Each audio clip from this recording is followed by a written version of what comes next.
A very good morning to you. Thank you so much for choosing UBC TV this morning. About 6 minutes after 7 a.m. It's time for The Real.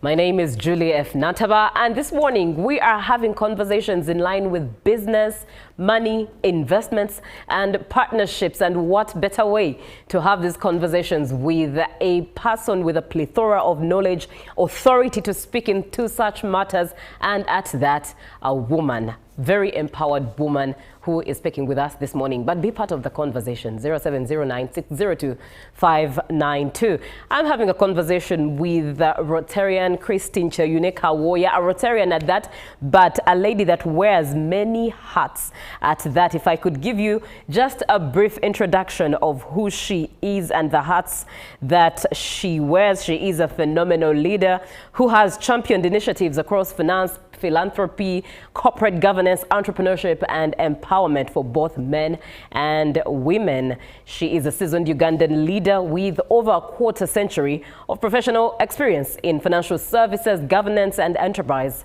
leadership at that. Born a leader, currently serving, of course, in the private space, NGO, and public boards, contributing to strong governance and institutional growth at that. And this morning in particular, we are taking the route of partnerships as an investment. Want to learn more? Have a question, have an opinion? 0709-602-592. Good morning, ma'am.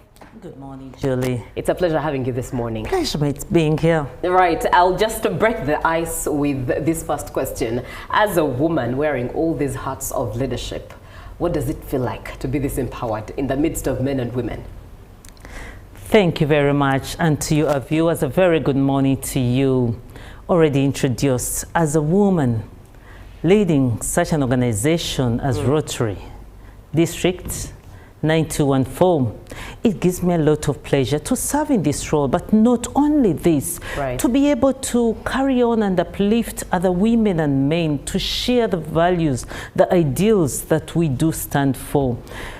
It's, I would say it is quite fulfilling that you can be able to lead a very big delegation, but again, to also impart your skills and knowledge in this. Very profound at that, imparting your skills and knowledge at that. Let's take the route of partnerships and investments. You often speak about partnerships not just as collaborations, but really as an investment. What does it look like in practical terms? In practical terms, partnerships is the way to go. And in everything that we do, we need to carry other people forward. I'll begin from the global perspective. Globally, organizations have come together. And once you come together, you're stronger because everybody brings in something new. Different synergies are brought in. I may be strong at governance and somebody is strong at accountability. So once you merge, organizations have merged, and we have seen these ones. We have seen Apple and Nike merging to come up with something good, and we strengthen organizations. So on a global perspective, we can be able to unite so that we can grow stronger. But even bringing it home, we have seen hospitals, we have seen different organizations, and probably I can also share something about Rotary. We do a partnership with the Bill and Melinda Gates to eradicate polio. That has been a strong one because we do vaccinate, and because we're partners, we support each other. Where we need funds, they come in because we have the expertise, we have the people to go on the ground.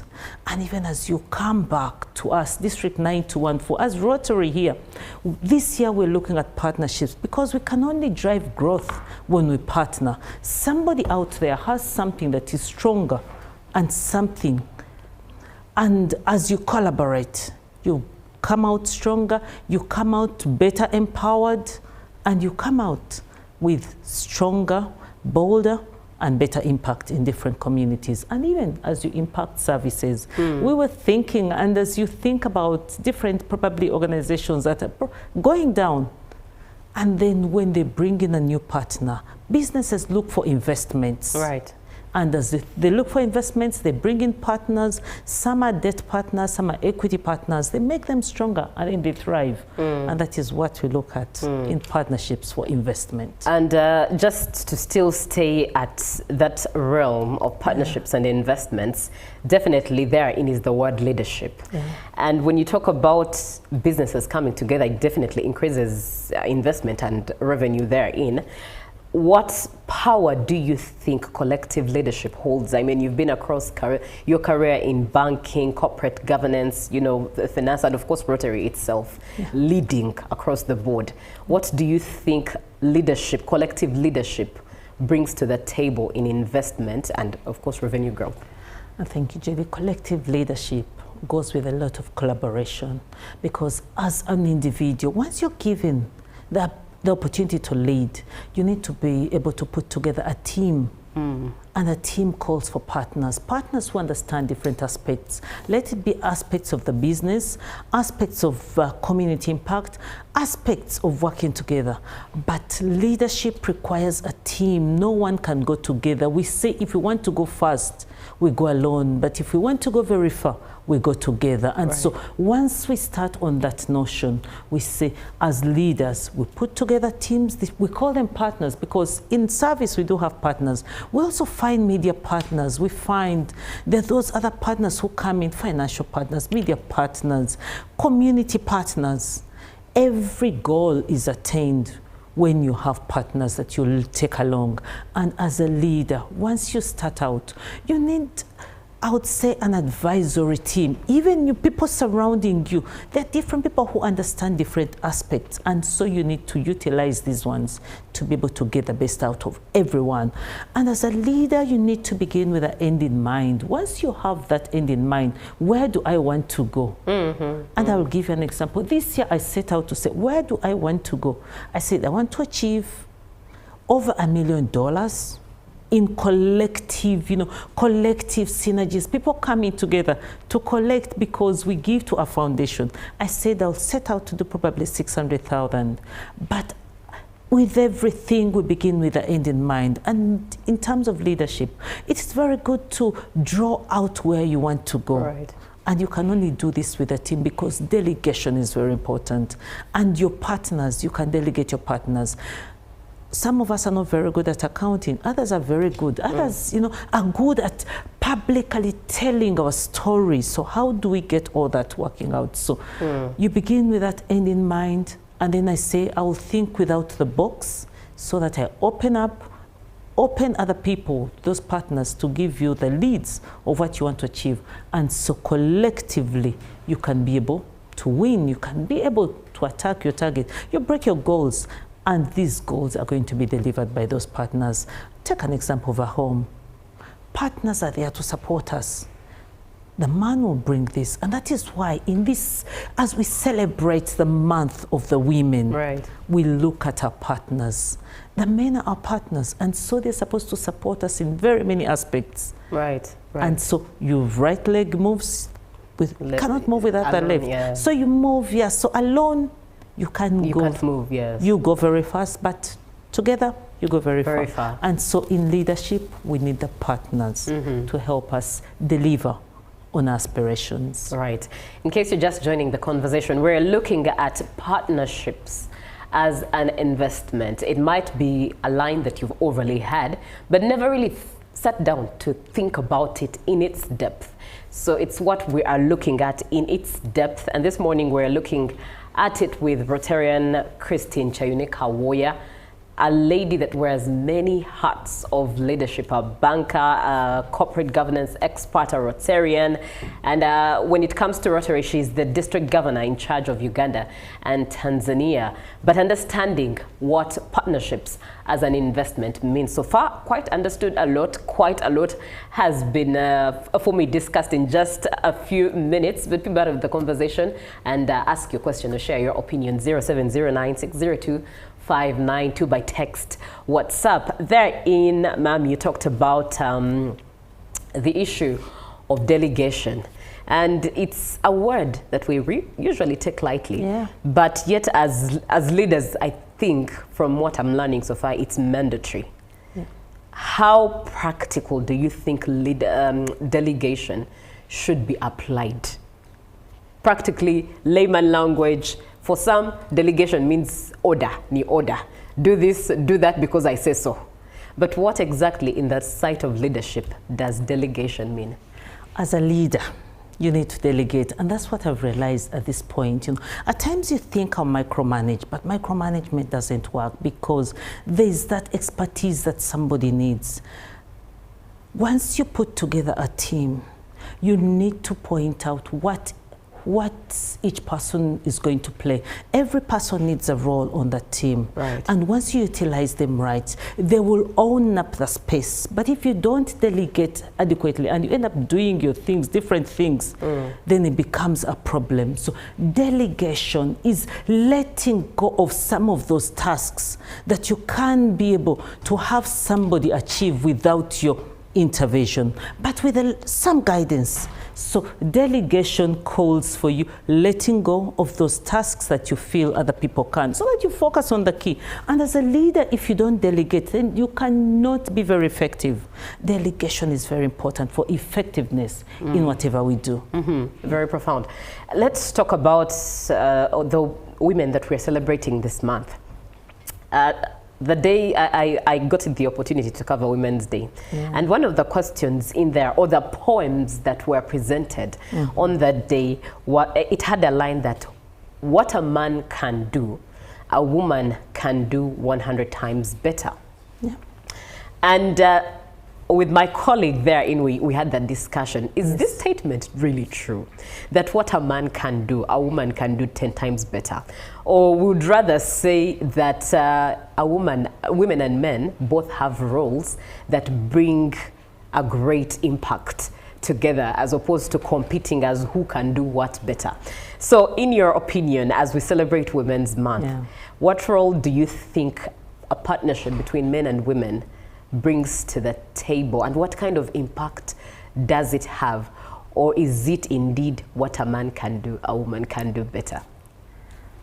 Partnership, partnership, and partnership. A man will complement a woman. Once a woman is given an assignment, it is very true, she will want to exceed. We go out to look at the detail, and once you look at the detail, you find plausible ways that you can be able to exceed and excel. Right. This year I was given the mandate to lead the district, but I said, what is that one thing that we can do? I have a team that is composed of able men and able women. And I know the women run very fast because they look at the detail, they focus on what can do it, how can we get it best? Right. And so that statement is rightly true. And I'll also give you an example. If you go for an interview, if there are interviews, a woman will wait and say, I will not apply.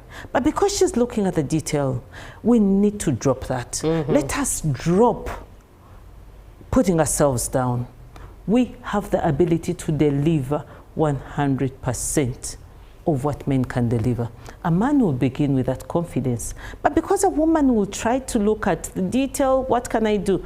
Let us go out, let us deliver, because we can deliver better. We pay attention to detail, and we put in place structures that can enable us to deliver up to that detail. Wow. So it is right. You and your friend were discussing the right thing. Women do deliver better. I mean, I look at what we're delivering this year. I see we're delivering very well because we are taking every deliberate step to make sure we cover all the dots so that we can exceed our targets. Right. Therein, don't you think that it can easily put the men's partnership and effort down if we impose that we can do better? If not that, how best do you think a collaboration should be at play in all our natures and characteristics? Partnerships are very important, but every partner has their role. So define the roles. Right. Once the roles are defined, everything will be right. So we shouldn't worry about who is doing it best, because everyone has a defined role. So define your roles, live by them, and know what you're going to do. Aim for the moon. Aim for the moon. Helen Keller tells us, aim for the moon, shoot. You may land in the stars if you don't get to the moon, but you land somewhere. At least you'll be high. But run fast. Right. Yeah. Very profound. You're watching UBC TV this morning. It's time for The Real, and we are looking at partnerships as an investment. We have this conversation with Rotarian Christine Chayune Kawoya. She is the district governor in charge of Uganda and Tanzania, but she's also a banker, a corporate governance expert at that, and definitely a financial expert as well, empowering not only men, but even the women to lead at places of a higher magnitudes. 0709602592. Text WhatsApp and be part of the conversation. Someone says, hi, good morning. I'm called Mr. Roman. Thank you for watching, Mr. Roman, for being part of the show. Hi, Julie. Thank you for the show. This is teacher Igalagwa Edward from Buyende District. What advice can our guest give to women who are too short-tempered in leadership? Very interesting question, but profound. That what advice can you give to women who are too short-tempered while in leadership? Short-tempered women, of course, that many people say they're the hormones, but thank you very much for that question, Mr. Buyende. Probably you have faced this in your school, right. But yes, people say it's along the hormones, but I would like to say no. It is about understanding. Once you understand a woman, because then you will know what triggers that anger. Say the right things, do the right thing. Women cannot be blamed. Women cannot be branded as short-tempered. It is because some buttons are not right, or because you have not done something right, because many of them are perfectionists. So once they pull that trigger, once you're not doing something right, that is where the problem comes in. Right. Yes. And I believe everyone is short-tempered, can be short-tempered. Exactly. Men everyone can be short-tempered. If there's something that has gone on wrong, even children can be short-tempered. Right. So it's not a women thing. It's not a women thing. Very interesting. And therein, actually, he asks, he puts up a question that reminds me of the narrative in the places of work that we face as women. Many times, not even work, but driving alone. Many times, anything will go wrong and men will ask, who's there? It's a woman. Okay, it's okay. You know the narrative, that's picture, even if it's a place of leadership and anything goes amiss, they'll ask, who leads that team? If it's a woman, oh, okay, it's all right. How best do you think we can empower the men to have a different narrative or the right narrative as to working with women or cooperating with women in spaces? The men need to understand the women, and once we agree to have a partnership, once we identify our roles, the men will understand and appreciate what women can do and what women shouldn't do, because there are those things that men do that clearly will not go well with a woman, especially in the workplaces. They may undermine the authority of the woman, and then they will do things in a different style. Right. And then the woman will react. And of course, even if it were a man, they would react in the same way. And probably men would react and the response wouldn't be that bad. But because it's a woman, it's blamed that way. But it's about understanding the woman and what can be accepted at a certain point. Women want perfectionism. They want to deliver excellence. And that is why men or every other gender thinks that women are overboard. We're not overboard. Right. It is because we strive for excellence. Right. In whatever we do. I think when you say that, now it brings out all these conversations have been, you hear or see, experience, that there is a lot of emotion versus logic. Yet sometimes the logic needs detail to be studied, which is now termed as emotions and is wrongfully narrated. Yes, the narrative always remains wrong, but as long as we define our place, it is people fall out of different positions because their roles are not clarified. But once we clarify our roles, and this year we have a mantra that we live by, that we're doing everything together, one act at a time, because we need to work together. And once you work together, you achieve better, you achieve bolder steps. I have seen companies merging, organizations merging here in Uganda, and then they come out bolder. But men and women need to work together so that they can come out right away with stronger homes, bolder, stronger children. Once you nurture them together, just take it to the unit of the smallest unit, which is a unit of the family. Yeah. Take it to the community, because once you empower a woman, you're empowering the community, you're empowering the nation, and you're empowering the world. Right. So we need that empowerment, but that empowerment can only come in when men understand the women and that they're equal partners. Right. Yes. Now let's look at your work in the spaces of Rotary as the district governor, Rotary International, District 9214. You have led efforts that mobilized over $1 million for community impact and all the like, a lot of work that you've put in there. But in your tenure, what role did partnerships or have partnerships played in achieving the milestones that you have so far registered? Thank you. We set out this year, as we're starting the Rotary, the Rotary year starts July 1st and it ends June 30th. But within 240 days, we had cleared our targets, what we set out to do. So we said, what is that one thing that we are going to do differently? And that is what takes me back. Begin with the end in mind. And as a woman, at times you come in from this other perspective where they think probably you'll not manage. But partnerships have played a key role, because 4 key principles that we looked at. We looked at membership growth, we looked at partnerships, we looked at innovation and continuity. And partnerships is such an important pillar in the way we have done our work. Right. We have brought in organizations to say, this is what I'm contributing to. And once they contribute to certain aspects where Rotarians were paying their money, Rotarians can free that money and give it to the foundation, because in Rotary, it is a Rotary Foundation that enables us to do good. So we began out to play on partnerships. If we free space, if we free the funds that would have spent for the media partnerships, then we can be able to give that to the foundation.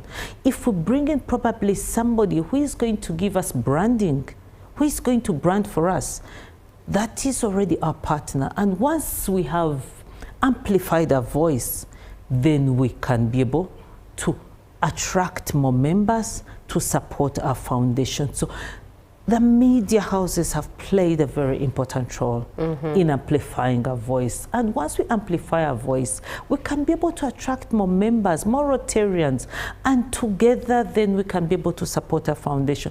And for me, it has been a driving factor, because you partner, you bring on board partners to support us in different ways. Yeah. We're looking at partnerships as an investment, partnerships as an investment. This morning, be part of the conversation, 0709-602592. In studio with me is Rotarian Christine Kawoya, Rotarian Christine Cheyune Kawoya, and she's just enlightening us on this particular issue of a partnership in conjunction with it being an investment, and how much can be achieved. Share your question, share your opinion, and be part of the conversation. Now, let's look at the issue of accountability.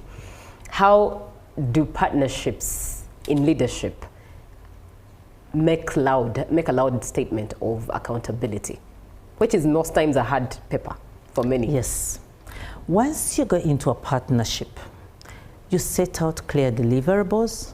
And once you set out deliverables, that means you have roles you're setting to each one in a partnership. Julie, if we're in a partnership with you and somebody else, we know I'm going to look at amplifying a voice.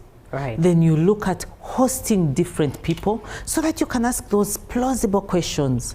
And then we have somebody who's going to bring in the financing, because you can't do everything. Then we're also going to bring in somebody who is going to implement, because once you lead, you cannot implement, you cannot amplify the voice, you cannot do everything. So we divide the roles. It is division of labor, segregation of duties is what we look at.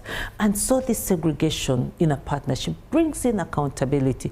There's somebody who will be tasked to delivering, bringing in new business, and so the accountability will come in from that perspective. If I'm tasked to bring in new customers, how many have I brought in a quarter?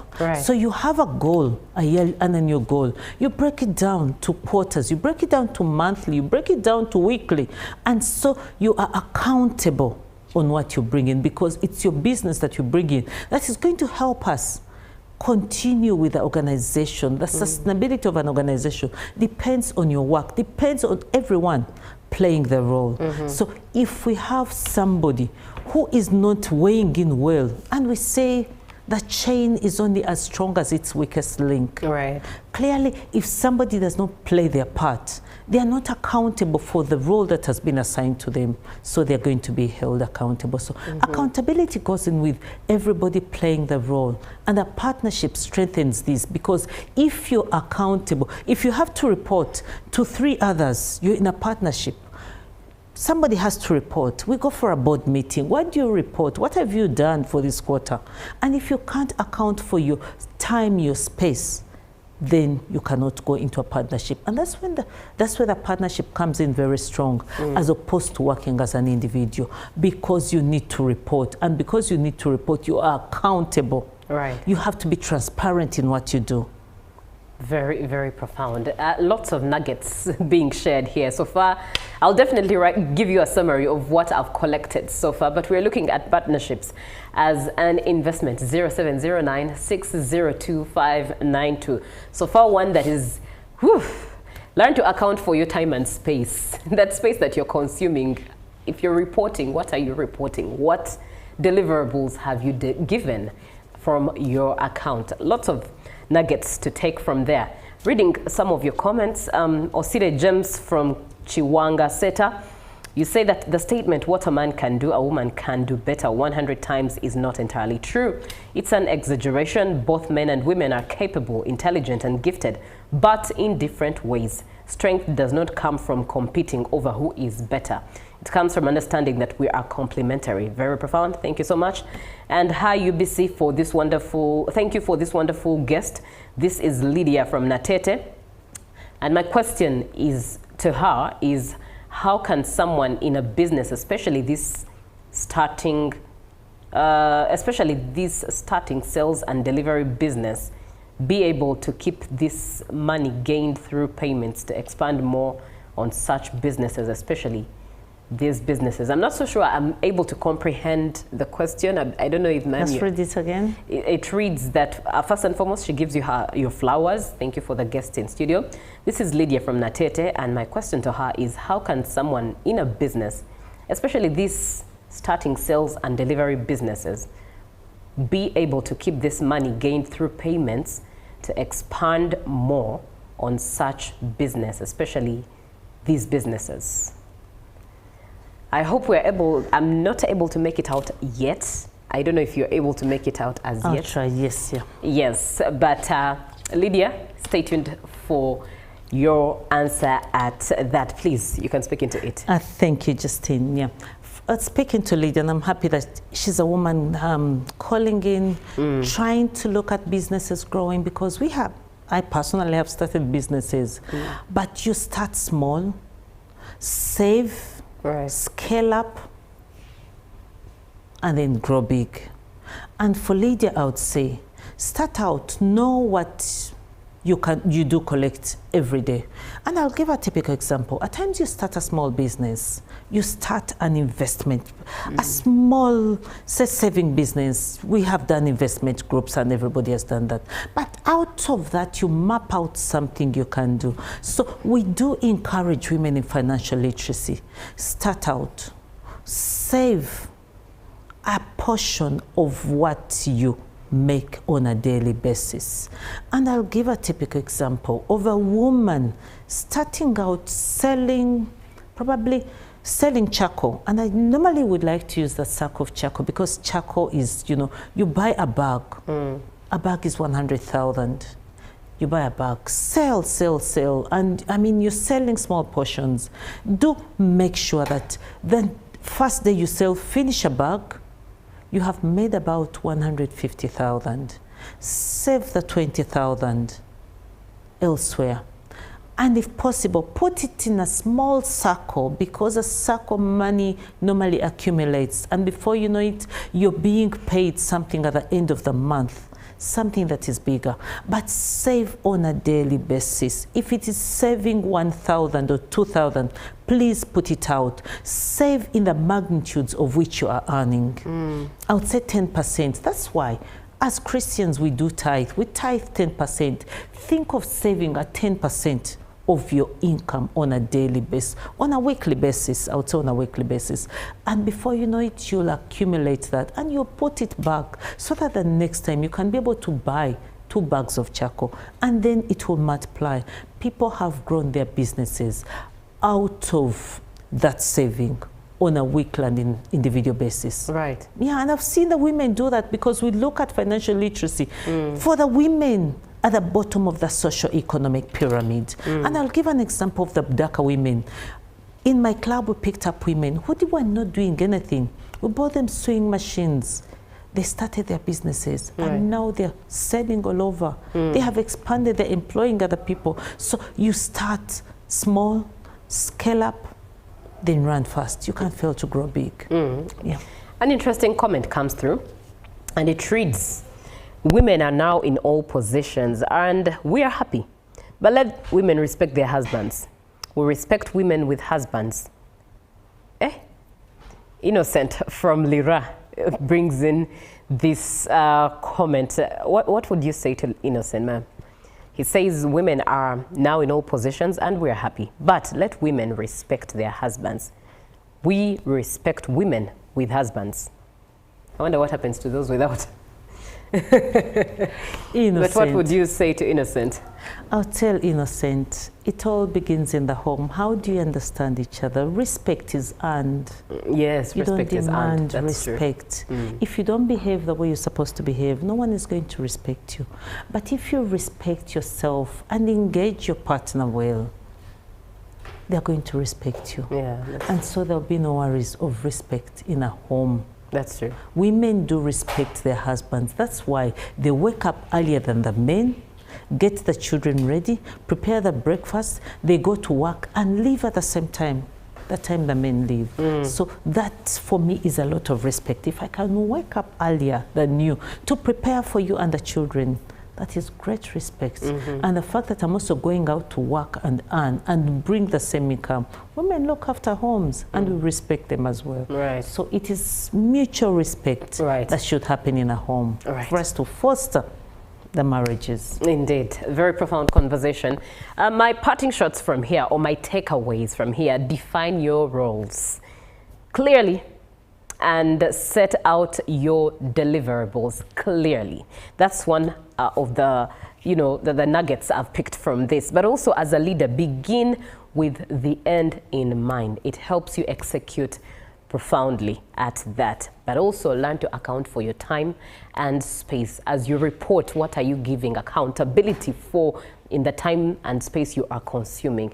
Those have been my nuggets from this conversation that I've been having with the Rotarian Christine Cheyune Kawoya. What are your parting shots, ma'am, as we close this conversation on partnerships as an investment?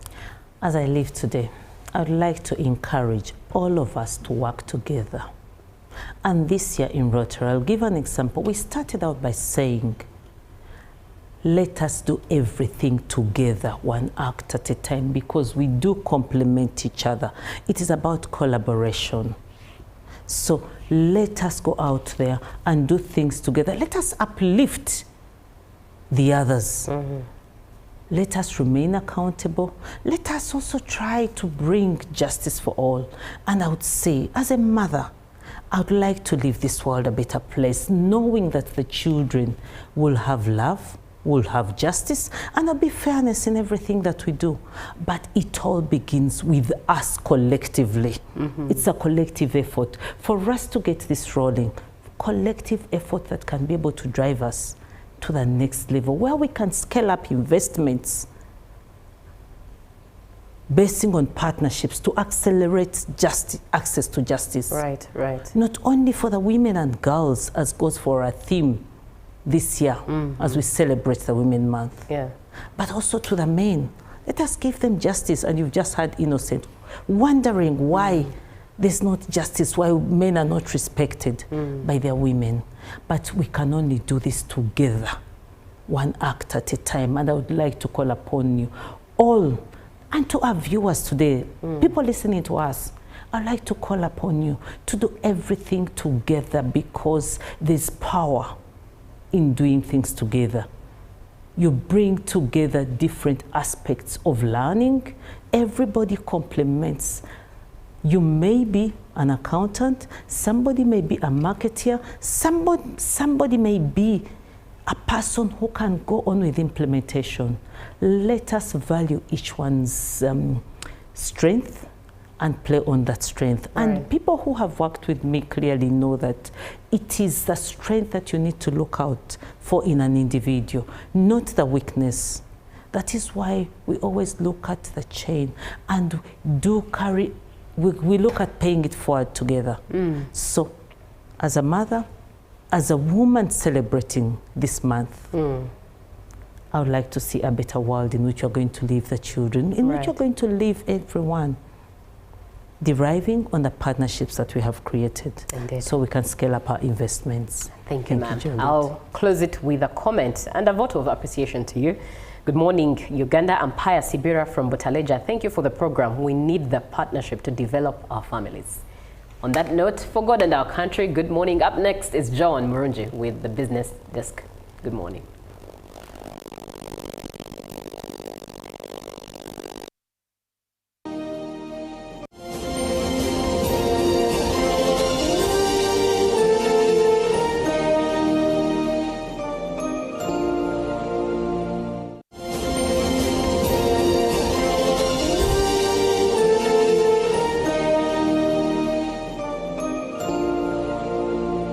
Exercise can't be sustained. Eating can't be stopped. It's even harder to lose weight. Come and give it a try. Ginshikang L-carnitine chromium capsules. Plant extract, scientific ratio.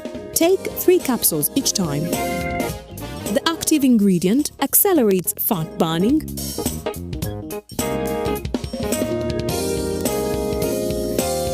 twice a day. Don't take a detour.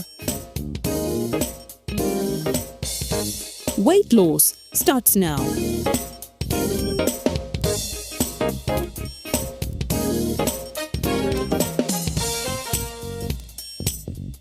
Ginshikang L-carnitine with chromium capsules helps you stay in shape. Please follow medical advice when taking this product. For more information, visit our website www.hgo.com or call 0800 335555. In a nation hungry for truth, a world where every story matters, there exists a beacon of trust and reliability. For decades, they've been our voice and our window to the world, holding the mirror of our history. With 4 TV stations and 11 radio channels spanning 27 languages, they stand as guardians of information, defenders of truth. With Mascari Heritage Advantage, they uphold every citizen's right to reliable and free information. Their archived stories shaped our past and illuminate our present. Yet now, as new challenges arise and the world evolves, their mission faces its greatest test yet. Be part of our journey and let's navigate the unknown, uncover the untold, and safeguard our future together. Tune into your public broadcaster, for it is the intersection of trust and truth. Because to UBC, your story, and every voice matters. UBC, inspiring Uganda.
It is time for the business news and updates here on GMU. If you're just joining us, we do come to you every single day, Monday to Friday from Nile Avenue. That is where the UBC headquarters are located. You need to know what is happening around the world in the business sector. But there is the education sector that is continuing to take shape following the release of the USCE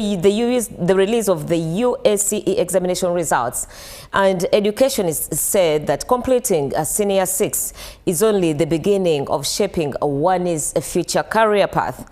Now, as stakeholders continue to analyze the recently released results, attention has shifted to the growing trend of improved performance and preference for science subjects over arts. Now, is it about the salary in this field or in this sector, or it's about the job opportunities that are presented once someone has offered sciences, or is it just about passion, or it is just about the career? Our reporter Emon Ngabo spoke to senior educationist Gordon Katimbo, who shared insights on why most students are leaning towards the sciences. Let's have a look at this exclusive discussion with the educationist. Yeah, the Ministry of Education and Sports released on Friday the USCE results, where many posted good results in sciences. I'm so specific about sciences because we got to see many celebrating. I am joined by Mr. Gordon Katimbo, the headmaster of Hilton High School. How are you, sir? I am okay, Amon. And how are you? I'm okay. How is Hilton High School? Hilton High School is okay. And I want to appreciate God. Because, as usual, He did it for us. What happened? We did exceedingly well. And as you said, science is now the way to go. Because the ministry, first of all, government is targeting science. And what we have done at school level, we have also aligned very well to ensure that sciences are actually beefed. That means you must improve the laboratory, you must improve the way of teaching, because we have gone scientific, and of course ensuring that all attributes that are related to science are embedded in the teaching. So the teaching is basically now hands-on, and much of it, so the teachers do their best to make sure that they improve in all aspects of their teaching. And as a matter of fact, Hilton High School did very well. Tell me. We registered 232 students. And all the 232 have excelled. All of them have at least 2 principal passes that will take them to university. And most importantly, I had 7 of my science students score maximum 20 points. These were BCM and BCM, 6 of them, and then PCM, physics, chemistry, math. We didn't have 1. any art students. There was no art. Of course, these days, even the students have it and know that to perform, they need sciences. So whoever does well at O level does not want to do arts. We just struggle with them. You are not fit for science, go to arts. But even those who are not fit for sciences want to do sciences. Mr. Katimbo, sometimes it's not about the 20 points or maximum points or performing well at A level. It is what happens after high school that also matters. What do you think that these students go wrong, and what matters most at university level? Yeah, in the first place, actually it is not what one scores that determines the future. Because in the first place, not everybody who gets 4 eventually will get 8 or even get 20. It depends on the input, the school, environment, and then the student, what the student does. You may go to a school, like if you come to Hilton High School, there is nurturing. The student is nurtured well by the teacher. But if this student is not willing to be nurtured, certainly everything will be wasted. So the appeal I make to the students, my students first of all, who have scored 20 and are going for medicine, are going for engineering, or whatever course you do. At university, it is freelancing. In secondary school, we were on their toes. Please wake up and go and read. Please attend lessons. Please do the discussions. Please do not be close to these girls or what, or boys. University, everything is open. You open for yourself and you close for yourself. You either want to go to, you either decide to go for lecture or you don't go. You decide to go out, go enjoy life, or you attend school. I want to appeal to them that the future is ahead. You can get 20 and waste the 20. You can get a very good course, admitted for a very good course, and eventually lose everything. That would even be fair. But there is even losing your soul. Because you go to the university and waste the time. We have seen people get buried before they finish university. We have seen people on a day of graduation and a name is read, but yesterday or the previous day, the person was buried. Or they can even read your name, you are still alive, but bedridden. Therefore, I want to appeal to all candidates who are joining university. Please, you have been in a different environment, you are going to a different environment altogether. But remain focused. Remain focused, that is the way to go. But for Hilton High School, I'm very sure, you know, we build Christian values among these people. I am very sure none of them can mess up because we have built into them Christian virtues. We have built them into them the cultural norms, and I am sure even when they get there, they remain on course. But of course, for heaven's sake, we want to still remind and appeal to them to remain on course and achieve. That was Mr. Katimbo Gordon giving us the insight of the performance of Hilton High School, but also what it takes really to achieve more when you get out of this setting, the high school setting. And I am joined by the giants of Hilton High School, those who scored 20 in 20. Do you know what it means to score maximum points? Well, they are going to give us the insight and also their stories. What enabled them to perform the way they did? My name is Chimbowa Eli Katono, and I sat for my USCE in 2025 last year. So I was pursuing BCM/ICT, and I managed to get 20 in 20. By God's grace. So first of all, I want to thank the Hilton staff and each and everyone who has been there in my story. So currently, I think I'm going to go for medicine and surgery at Makerere University, and I'm willing to do this with all my heart and with all diligence because I know I have come from far. I know that there are bigger things that are waiting for me. So I'm going to study hard to make it a point that I become the best doctor and the good doctor in this world. My name is Amanya Fortune. So on the return of my results, they phoned me at my workplace of recently I've been working. When I heard about it that I had got 20 points, I was overjoyed, excited. You know that reaction when you know, like I was very happy.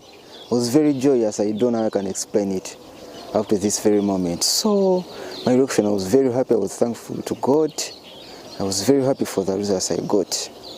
So another thing, I'm destined to take civil engineering at Makerere University, where I put my first choice after scoring 20 points, that is in physics, chemistry, math, which I've been doing in my A level, and that's what I scored in the USCA 2025, which has recently been released. My name is Kisto Gerard from Hilton High School, and I'm proud to have studied from Hilton High School.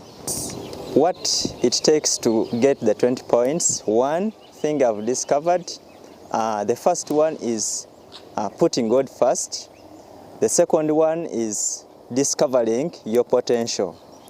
Discovering your potential, your ability, and what you can manage. My name is Kanja Gabriel, like I've been introduced by Mr. Amon, and I'm so lucky that I have been always gifted to perform well in my class.